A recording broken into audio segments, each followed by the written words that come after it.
All right, today I'm going to show you how to create a page on your website specifically for one of the classes that you're going to teach. So far we've kept our website pretty general to all of our students, having some kind of general announcements, about me information, and a homepage. So now it's time to get into specific classes that you're going to be teaching so that you can provide customized information for those individual groups of students. So I've got displayed on the screen here what your end product is going to be, and you're actually going to create two of these pages. Be aware of that. Every teacher has at least two preps that they work with, and so I want you to have experience creating two different pages for two different classes, okay? So I'm just going to show you one. The sample site here only has one because I'm lazy, but just keep in mind, please, that you need to make two. So you can see what the elements are here. I've got an introduction, kind of welcoming message going on right here. That has my essential questions for the course.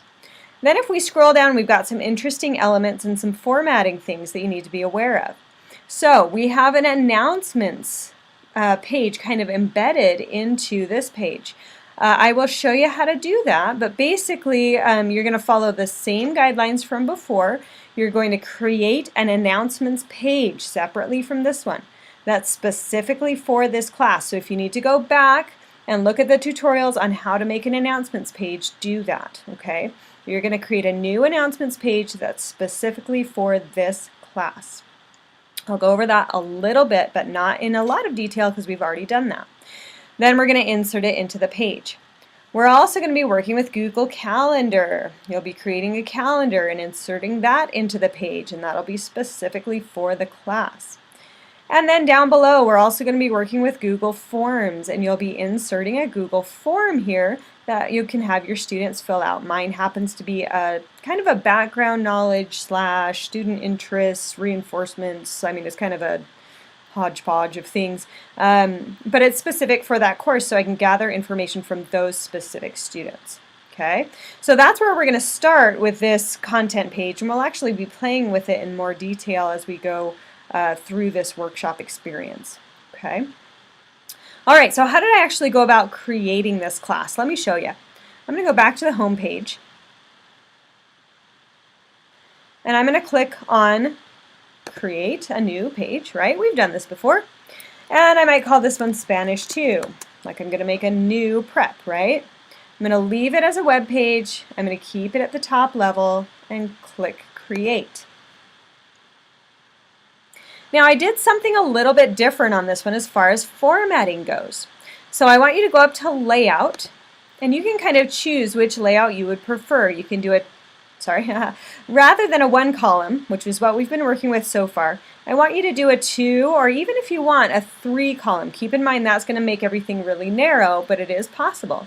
So either a 2 column layout or a 3 column layout. I actually chose this one down here, this 2 column with a top and a bottom as well. So I'm going to click that, and it gives me this general layout here. Okay.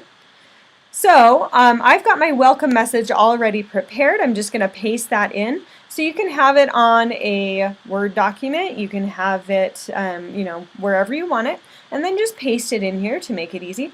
You'll notice I'm kind of cheating right now, and I did the Spanish one over again. So ha. All right. Now, how did I go about adding those other elements? If we go up to Insert, you'll see that we have a lot of other options we haven't explored yet. So far, we've only really explored the image possibility, but there are other things we can add. One of those is recent posts. Okay, so if we click on recent posts, what'll show up here are any pages we've created on our site that are announcements pages. Okay, so I've got my general announcements page, and then I also went about creating another page called Spanish 1 Announcements, and I'm going to embed that right in here. Just a note, when I created that page, remember, I'm not going to go back in and show you how it was done because you already know how to do that. But I did go actually create my Spanish 1 page first, put in the welcome message, saved it, and then I went and created the announcements page and made that as a sub page. Okay, so instead of keeping this Spanish 1 announcements at the top level, which doesn't make a lot of sense, I made it as a sub page to Spanish 1. So you can play around with that a little bit. In the end, it's not going to matter a lot because we're going to go back later and hide it from the navigation. So it won't even show up in the navigation, okay? So again, I'm going to cheat here and I'm going to say, okay, I already made that Spanish 1 announcements page, so I'm going to put it in. Rather than a short snippet, I chose to include the full post. You can do any length of these announcements that you would like, okay? And then how many we want displayed. If you're using images in your posts, you can have it include a thumbnail. I didn't have any in mind, so I'm leaving that be. Okay, coming down, you can choose whether or not you want a border around it, and you can choose whether or not you want a title to show up, and you can change that. So I'm going to click Save, and then it's going to look really weird, especially because I had my mouse obviously in a very strange place. There we go. So it looks like this gray box, and you're like, wow, that didn't work. It did. Okay, it's just showing us that it inserted this little gadget for an announcement there. Okay. All right, now the second thing we have to do is learn how to create a calendar and then embed that here. I have a separate tutorial for you on how to create the actual calendar, so please go through that, okay? Once you've finished creating your calendar, you're going to do the same process. You're going to go to Insert and then choose Calendar. And then it'll bring up the list of calendars that you have. I have a ridiculous number. I'm well aware of that, okay? But I like to keep everything color-coded and separate so that my calendars aren't overlapping and so that I can share some of them. So here's my Spanish 1 calendar that I created right here. So I can choose to just show that one. I could choose to show the holidays in the United States one. I could import a calendar that's holidays in Spain and holidays in Mexico and whatever if I wanted to. So you can add more than one calendar at a time is what I'm saying there, okay? So I'm actually going to add that holidays in the US one there too. Oh, just kidding, I can only do one. I like it when they change things on me when I'm doing videos. All right, so we're going to click Select so that we're selecting that one calendar. Oh, there it is. You can display another calendar here. And then so I can choose holidays in the US. Select. Lovely. All right, you can play with the height if you want your calendar to be shorter than 600 pixels. 600 pixels is fairly long. If you look at my demo site, you can see that. We're going to leave the width blank, so if that has a width in it, please take that out. If you leave it blank, it'll fill up that whole column. Okay, so that's kind of what we want. You can choose the view, whether you just want to show a week at a time, show the month like I have on mine, or you can show it in agenda form where it does a list, and that's kind of nice looking too. So I'll show you what that looks like, okay? Choose your time zone here. We want to make sure that we're doing Mountain Standard Time. Denver is our closest association here. And then you can choose what tabs you want it to show, the name of the calendar, blah, blah, blah in here. So you can kind of play with some of those options. I'm not going to include that title there. It's kind of ugly. All right, now I'm going to click Save. And again, I get this lovely gray box. Okay? All right, the last thing I added was a survey. So again, I have a tutorial for you on how to go about actually creating the survey using Google Forms. This is one of the options in your Google Drive. So make sure you watch that tutorial, and I think you can guess how I go about actually inserting that.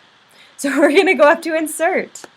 We're going to go over, to the Drive right there. So Insert and then over to Drive. So that selects things that are in our Google Drive. And then we're going to choose a form. So we created a Google form for this. Scroll down. You probably don't have to scroll as far as I do because, again, I have mental issues. So I have way too many in here.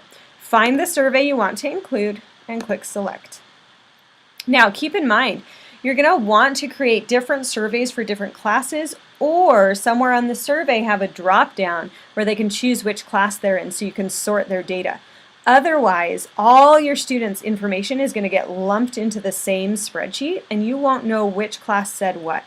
So I would encourage you to have different surveys for your different classes or a drop-down menu where they can choose which class they're in so that you can sort the data, okay? All right, once again, you can choose the height. I'm going to leave the width blank so that it just fills it up, and I'm going to click Save. Again, ugly gray box. And that's it for the requirements for this web page for now, okay? So again, go back. Make sure you, if you need to, review how to create an announcements page. Go and watch the tutorial on how to have a calendar or create a calendar. go back and watch the tutorial on how to create a Google form, okay? We're going to click Save, and then you can see what the finished product looks like. So here it is. We've got our introduction, our welcome message. We have our announcements embedded right in the page. We have our calendar, and I chose to have it in agenda form so they can see the holidays and they can see the things for their class. And then if we scroll down, we've got that student interest survey that they can fill out. Okay? So that's what's required for this particular part of your class website.